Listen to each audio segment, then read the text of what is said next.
Master Marcos ulit ito ng Team Logis. So pasensya na kayo it's been a while na hindi tayo nakakapag-upload. So alam naman nating lahat na tinamaan talaga tayo ng bagyo So dalawang magkasunod na bagyo ang humagupit sa Pilipinas. Itong bagyong Tino at saka bagyong Uwan. So dito naman sa atin sa Sorsogon City, so this is ang tumama sa atin ng husto, si bagyong Uwan. Grabe grabe. So talagang buti wala namang casualty sa mga tao, wala namang casualty gaano sa mga hayop, pero talagang devastated lahat ng mga facilities. So sa farm natin, lahat ng breeding pens natin talagang giba lahat ng bubong. Yung bagong farm natin na katatapos lang natin ang pabakod, yung 350 na euro, talagang kalas lahat kalas lahat. So talagang malakas, grabe. Pero sabi nga nila, gameness at its best. So game to the core tayo, kaya talagang tuloy lang. So ito magastos, repair na naman tayo, umpisa ulit. And ang pinakamahirap sa lahat yung na-disrupt ang production natin, kasi sa amin sa Sorsogon City, pang 5 araw na ngayon na walang kuryente. So yung generator natin talagang 4 na araw nang tumatakbo, and talagang kagabi bumigay. So talagang tingnan natin, hopefully maging maayos pa naman ang mapisa pa naman yung 1,000 mga itlog na nakasalang sa atin. So meron pa tayong nasa rep na mga 200 plus para sa local, pero talagang tuloy-tuloy lang So nakapagpapisa naman na tayo ng early bird, may mga 400 plus na tayo, kaya ayos lang. So anyway, kwento ko lang sa inyo. So sa mga followers natin, sa mga clients natin na nag-expect ng manok nila, so we ask a little bit of understanding kasi nag-aayos pa kami ng farm. Talagang hindi madali hindi madali. So 10 labor na ang kinuha ko na arawan, talagang tuloy-tuloy pa rin kasi 3 farm natin ang talagang napinsala ng husto. So anyway, ang i-discuss ko sa inyo is yung after ng bagyo, kung anong gagawin natin at kung anong mga nangyayari after that So sa mga kasama natin na katulad natin tinamaan ng bagyo, so alam naman natin lahat, after ng bagyo nagkakasakit ang mga manok. So number 1 na sakit na pwedeng tumama sa mga manok natin, sa adult birds, sa malalaking manok, is fowl cholera. Fowl cholera saka tawag nito, kung ano pa mang intestinal problem ang pwedeng tumama sa mga manok natin na malalaki na. Now, bakit fowl cholera Bakit fowl cholera? Unang-una, pag malakas ang hangin, malakas ang ulan, nagbagyo, maraming mga maliliit na hayop, maraming mga insekto ang namamatay. So, yung mga insektong mga namamatay na yun, pag nabubulok, minsan natutuka ng manok natin. At minsan yung mga daga, ipis, since after ng bagyo mainit, sira ang mga tirahan nila.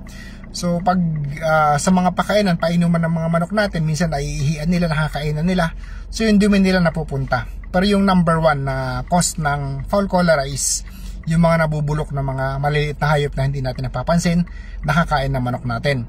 So makikita mo yung mga manok natin, even cocks, even stags, brood stags, breeding material, kita mo kumain pa lang alas 4 o alas 5, pag alas 6 parang hinang-hina na siya. Yung mata dilat na dilat, pero ang init-init ng katawan, ang init-init ng paa. So sign yan na tinamaan na yan ng fowl cholera. So dito sa farm natin, ang ginagawa natin, pag tinatamaan ng fowl cholera manok natin, simple lang So mayroon tayong nabibiling Amprolium online, yung liquid ang bilhin nyo Shopee, sa Lazada, Amprolium na liquid. Yun lang naman ang binibili ko. Sinusupakan ko ng 1 ml ang manok na tinamaan ng fowl cholera. So pag nasupakan ko na ng 1 ml sa umaga, susupakan ko ulit ng 1 ml sa hapon.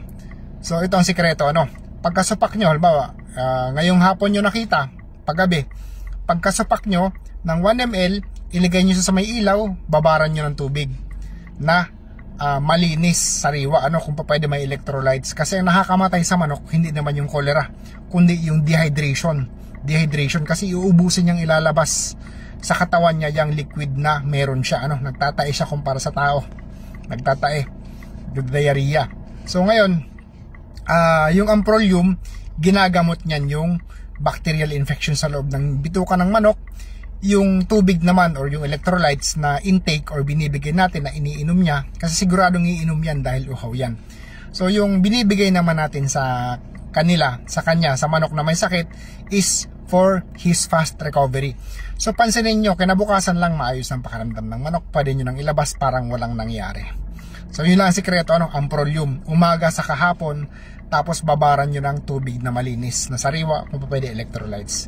So ganun lang kasimple ang manok na mga tinatamaan ng foul cholera, kasi syempre sa isang farm na tinamaan ng bagyo, maraming mga debris, maraming mga kahoy, mga sanga, mga nyog na nalaglag.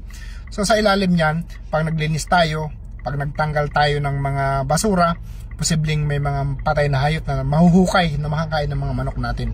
So kumbaga watch out, be very vigilant pagdating sa ganyan. So ako, lalo yung mga broodcocks ko, yung mga importanteng manok, yung mga cocks, after ng bagyo, umiikot ako lagi sa cording area ng mga yan. Pinapansin ko agad yan kasi unang-una, mahal na manok yan, lalo kung materialis mahal. Pangalawa, yung cocks, malaki ng puhunan natin, malaki ng puhunan. So sa 2 years old, mga 5,000, 6,000 pesos ng puhunan mo. So kung mamamatay man yan, lugi ka. So talagang ako, yun ang pinapansin ko. Kaya sa mga kasama natin, sa mga kasama natin na may mga farm, every time na may bagyo, tandaan nyo itong sinasabi ko na to, dahil ito ang number 1 na very deadly sa mga manok, aside from typhoon. Tapos importante na after typhoon, mapaliguan natin ang mga manok kasi syempre tinago natin yan, madumi, may mga ipot nakapulupot sa buntot nila, sa katawan nila, so madumi ang mga yan. So after 3 days, pag naka-recover din sila sa stress, pwede natin paliguan, turukan ng vitamins, and balik na ulit sa dating routine. So yun lang guys, so hopefully makatulong sa inyo itong video vlog natin na to about sa kung anong gagawin natin, kung anong mga first aid kit ang dapat nating ihanda para sa mga manok after ng bagyo, So sana safe naman kayong lahat, and sana wala na uling susunod na malakas na bagyo na tatama sa atin, kasi kumbaga tama na, bugbog na tayo. So tuloy-tuloy lang ang laban ng buhay, tuloy-tuloy lang ang breeding. Andito lang naman tayo, so materialis natin na i-save naman natin lahat, so tuloy pa rin ang kasiyahan.